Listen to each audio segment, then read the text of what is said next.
করেছেন ইন্না কওমান ইয়াকরাউনাল কোরআন, কিছু লোকের আসবে যারা কোরআন তো পড়বে, লা ইউজাউযু তারাকিয়াহুম, কিন্তু তাদের কণ্ঠনালী থেকে নিচে নামবে না কোরআন।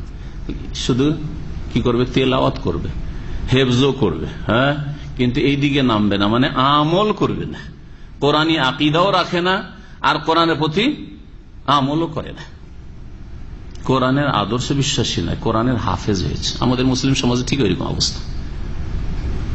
যারা বিদাতি সমাজের হাফেজ বা কারি, তাদের অবস্থা এরকমই একেবারে, ঠিক কিনা বলেন?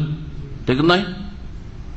ওরা বিদাতি জিকির করছে, হ্যাঁ, বিদাতি ইবাদত বন্দেগী করছে, কোরআনের প্রতি আমল নেই, কিন্তু কোরআন মুখস্থ আছে, হাফেজে কোরআন অনেক, আর কিরাত তাজউইদে অনেক অ্যাডভান্স। সহি আকীদার লোকদের চাইতে অনেক বেশি অ্যাডভান্স বিদাতিরা কোরআন হেফজ করে আর কোরআনের তাজউইদের কিরাত। কিন্তু আমলের ক্ষেত্রে কোথায় কোরআনের কথা, রাসূল হাদিসের কথা, কোথায় তাদের ইবাদত বন্দেগী আমল? কারি সাহেব কিরাত করে, হ্যাঁ, মজলিসে সাদাকাল্লাহুল আযীম, সাদাকাল আযীম করে বলেন, হাফেজে কোরআন তো হয়েছেন। আর কারি সাহেব নবী সাল্লাল্লাহু আলাইহি ওয়াসাল্লাম কোরআন তেলাওয়াত করেছেন না করেননি? নবী সাল্লাল্লাহু আলাইহি ওয়াসাল্লাম কোরআন তেলাওয়াত করে যখন থেমেছেন সাদাকাল্লাহুল আযীম বলেছেন নাকি? হ্যাঁ, বা রাসূলুল্লাহ সাল্লাল্লাহু আলাইহি ওয়াসাল্লাম সাহাবায়ে কেরামগণ যখন কোরআন তেলাওয়াত করে থেমেছেন সাদাকাল্লাহ, জীবনে একবার বলেছেন? একটা প্রমাণ কেউ দিত যে একবার বলেছেন? তাহলে আপনি বেশি হেদায়েত প্রাপ্ত, আর না হইলে গুমরাহির দরজা খুলছেন। সাদাকাল্লাহুল আযীম বলে হয় সাহাবায়ে কেরাম চাইতে, রাসূলুল্লাহ চাইতে বেশি হেদায়েত প্রাপ্ত, এই হাদিস ফিট করেন, আর না হইলে মুফতাতেহু বাবাল, গুমরাহি দরজা খুলছেন। এগুলোকে আমাদের দেশের লোকে মনে করে এগুলো নিয়ে কেন এত বাড়াবাড়ি? এমন কোন অপরাধ করে দিল, সাদাকাল্লাহুল আযীম না বললো?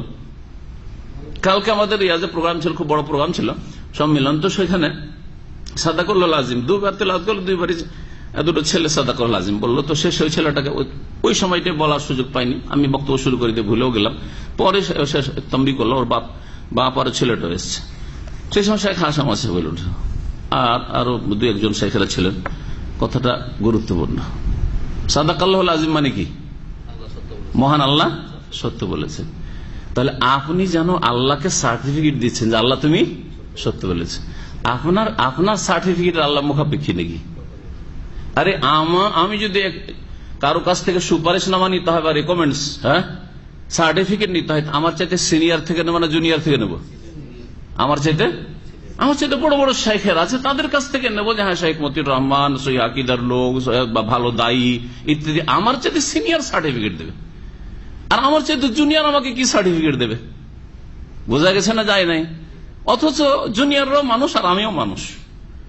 তাহলে আল্লাহ পাক রব্বুল আলামিনকে সার্টিফিকেট দিচ্ছে সাদাকাল্লাহুল আযীম, আল্লাহ তোমাকে সার্টিফিকেট দিচ্ছে তুমি সত্য বলেছ। বেয়াদবি না আল্লাহর সাথে? যদি আপনারা বলেন যে শেখ আপনাকে আমরা সত্যায়ন করছি যে আপনি সহি আকীদার লোক, এটা আপনাদের ধৃষ্টতা। কতটা ইলম রাখেন যে আমার ইলম ওজন করবেন, আর আমার মানহাজ ওজন করবেন, আর আমি সহি না ভুল পথে আপনি মূল্যায়ন করবেন? হ্যাঁ, এটা আমার চাইতে যে সিনিয়র সে আমাকে ওজন করবে। বোঝা গেছে? জি। তো এই দিক দিয়েও ভুল সাদাকাল্লাহুল আযীম বলা। সাদাকাল্লাহুল আযীম নবী বলেননি, একটা লজিক যুক্তি, আর একটা যুক্তি এটা মনে রাখবেন যে যারা সাদাকাল্লাহুল আযীম বলছে আল্লাহকে যেন সার্টিফিকেট দিচ্ছে, আল্লাহ ঠিক ঠিক ঠিক। আচ্ছা, একটা জবাব আর একটা মাসলা। আসলে আপনি একটা মাসলা জিজ্ঞেস করলেন, আর তারপর মাসলা জিজ্ঞেস করে উত্তর দিলাম, তখন যে শেখ ঠিক বলেছেন, ঠিক বলেছেন। আদব না বেয়াদবি? বেয়াদবি না বেয়াদবি। এই জন্য জিবরাইল আলাইহিস সালাম যখন ওই 5টা জিনিস জিজ্ঞেস করেছিলেন, সহিহ মুসলিমের হাদিসে নবী সাল্লাল্লাহু আলাইহি ওয়াসাল্লামকে জিজ্ঞেস করছেন, আজ নবী সাল্লাল্লাহু আলাইহি ওয়াসাল্লাম ইসলামের রুকন 5টি, ইমানের রুকন 6টি, কিয়ামত সম্পর্কে আলামত এই ইত্যাদি, এইভাবে চললে ইহসান এই। তখন বলছেন সাদাকত, সত্য বলেছেন, সত্য বলেছেন। তখন সাহাবীরা কি বলছেন, ওমর কি বলছেন রাদিয়াল্লাহু আনহু, ফাআজাবনা লাহু ইয়াসআলুহু ওয়া ইউসাদ্দিকুহু, আমাদের কি অবাক লাগলো, আশ্চর্য লাগলো, যার জিজ্ঞাসাও করছে আবার বলছে ঠিক ঠিক ঠিক। এর আবার কোন কথা হইল? আপনি মাসলা জিজ্ঞেস করেন, আমাকে বলে ঠিক ঠিক, তো আপনার আরো জিজ্ঞেস করার দরকারটা কি? প্রশ্ন কিনা? এই জন্য তারা অবাক হয়েছিলেন যে এ কোন মানুষ হইল, মানুষের রূপ ধরেছে। বুঝতে পারেনি প্রথম যে মানুষ না ফেরেশতা, কিছুই বুঝতে পারেনি, কল্পনা তো আসেনি যে জিবরাইল আছে। পরে না চলে যাওয়ার পরে নবী সাল্লাল্লাহু আলাইহি ওয়াসাল্লাম বলছেন যে তো জিবরাইল ছিল, ঠিক না? আগে জানতে পারলে ভালো করে একটু দেখতো জিবরাইলকে, জানতেই পারেনি। তো কথা হচ্ছে যে সার্টিফাইড বিষয়টি যে আপনি মাসলা জিজ্ঞেস করবেন, ঠিক ঠিক, তাহলে ঠিক বলছেন, তারপরে জিজ্ঞেস করা দরকার কি, জানা আছে তার মানে আপনার